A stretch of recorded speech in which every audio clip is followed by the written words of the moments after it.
Фанаты волейбола, всем привет! Совсем не планировал делать обзор на первые полуфинальные матчи Бэт-Сити Кубка России. Но поединки получились настолько огненными, что просто не имею права не поделиться впечатлениями с вами. Так как матчев всего два, я иногда буду замолкать, чтобы вы могли насладиться красотой российского волейбола в полной мере. Но вообще, после просмотра обзора, я вам рекомендую посмотреть полные матчи на сайте Всероссийской Федерации волейбола. Давайте, как обычно, подпишемся на канал, поставим лайк этому видео, а в комментариях напишем, кто выйдет в финал. Про телегу тоже не забывайте, там в последнее время достаточно развлекательного контента для вас. Ну а теперь давайте начнем. Приятного просмотра!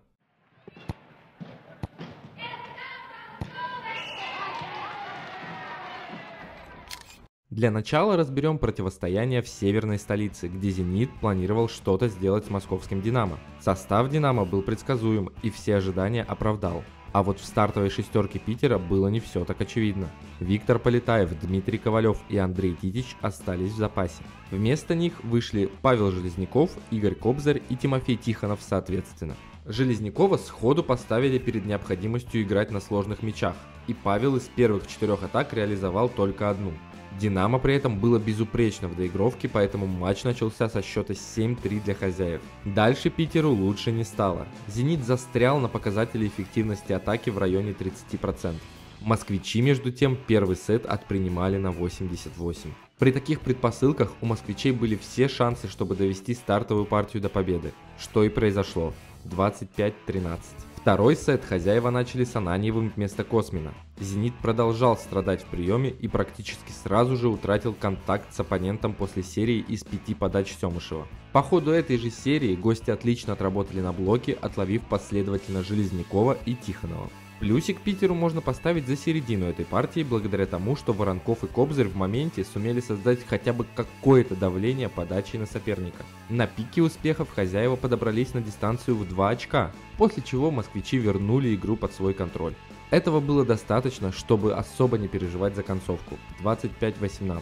Стоит отметить, что у «Динамо» за 2 первые партии было всего 3 проигранных мяча в атаке, а вот процент приема во втором игровом отрезке составил всего 33. Что должно было стать звоночком для Константина Брянского. На третий сет у Питера вышел Ковалев вместо Кобзаря и немедленно пару раз плотно подал, обеспечив «Зениту» неплохие возможности для старта. Тихонов заработал брейк скидкой, Соколов ошибся в борьбе с организованным блоком.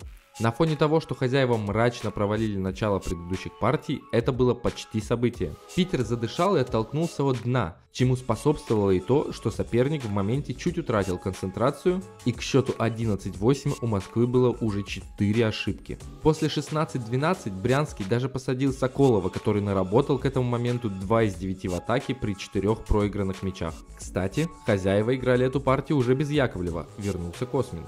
Капитана команды тренерский штаб снимает уже по ходу второй партии, что достаточно удивительно, когда речь идет о фигуре плюс-минус богоподобной в масштабах короткой истории «Зенита». Меж тем у Ананьева нарисовались 3 из 4 первым темпом, Ковалев продолжал стабильно давить подачей, и дело дошло до того, что Питер забрал сет вполне себе с запасом 25-20. То, что аппетит приходит во время еды, Питер продемонстрировал в 4-м сете сразу же. Эйс Железнякова, чехол Воронкова на Соколове, тут же эйс Федора, после чего «Зенит» повел 6-3 и в стенах Академии всерьез запахло камбэком. К счету 10-4 запах стал еще более устойчивым.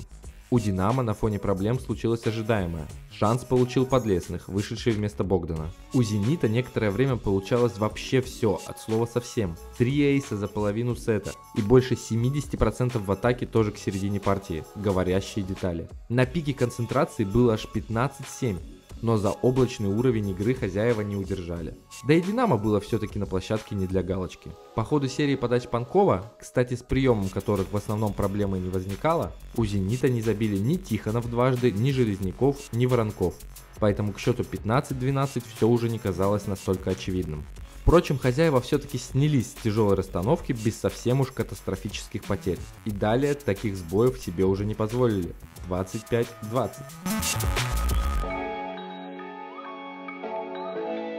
На тайбрейке динамовцы обозначили было свои притязания фаворита и повели с брейком, но тут же стали давать Питеру шансы, 4 подряд ошибки на подаче.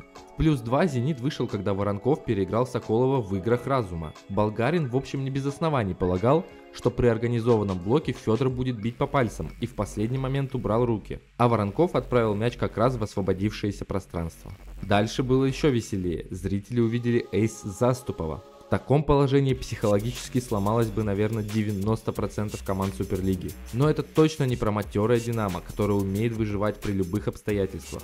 Москвичи сравняли счет, и матч отправился в непредсказуемую игру на балансе, где героем момента, да и пожалуй тайбрейка в целом, стал Федор Воронков, который сначала заработал, а потом и реализовал матчбол 16-14. Домашняя победа в 5 сетах, которая по сути никаких преимуществ в формате двухматчевого противостояния не дает. Протокол матча на ваших экранах.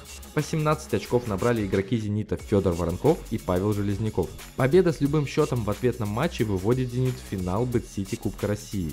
А вот москвичам необходимо победить 3-0 или 3-1, чтобы выйти напрямую, а при победе в 5 партиях будет сыгран золотой сет.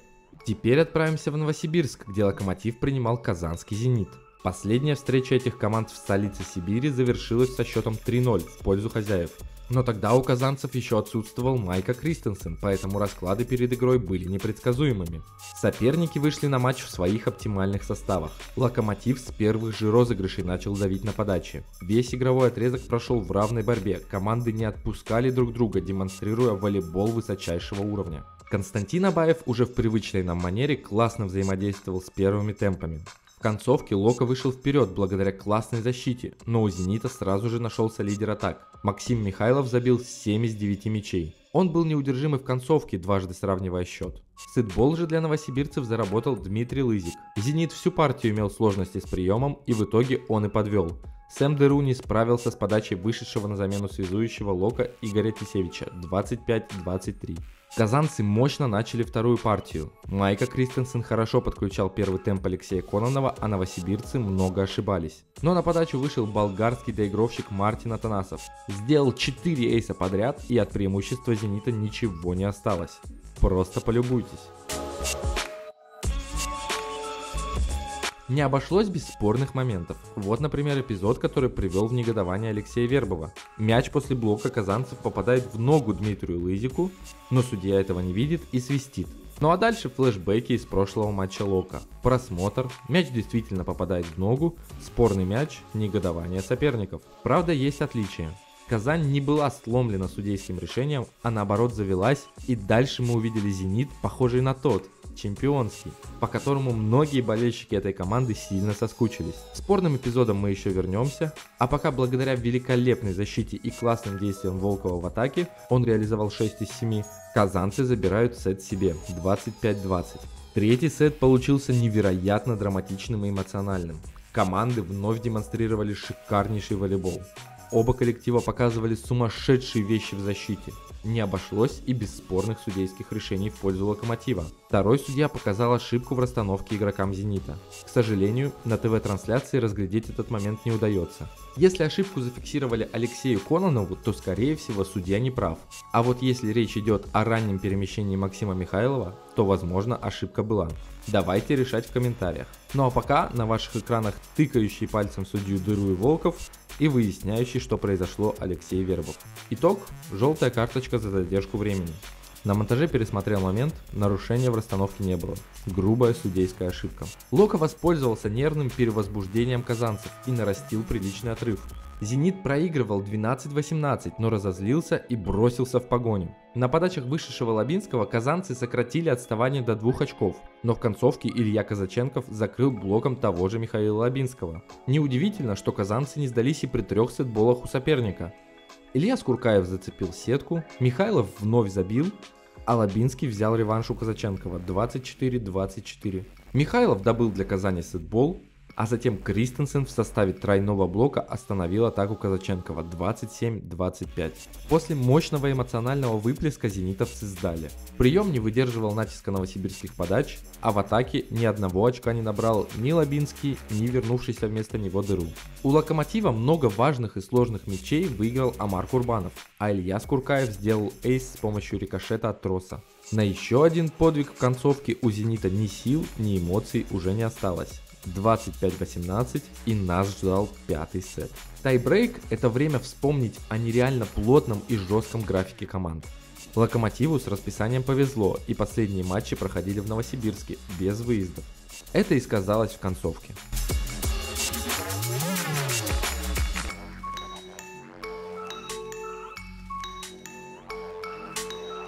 Атанасов поочередно закрыл блоком атаки Михайлова и дыру, а затем отличился в атаке. Ключевыми для Локомотива стали два блока Волкова. При счете 13-14 Дмитрий рискнул на подаче, но попал в сетку. 15-13 домашняя победа Лока в 5 сетах, которая так же, как и питерскому «Зениту», большого преимущества перед ответным матчем не дает. Максим Михайлов и Илья Казаченков набрали по 24 очка, но у диагонального Локомотива был качественный помощник. 7 эйсов, 3 блока и 23 очка в сумме набрал Мартин Атанасов, проводящий второй шикарнейший матч подряд.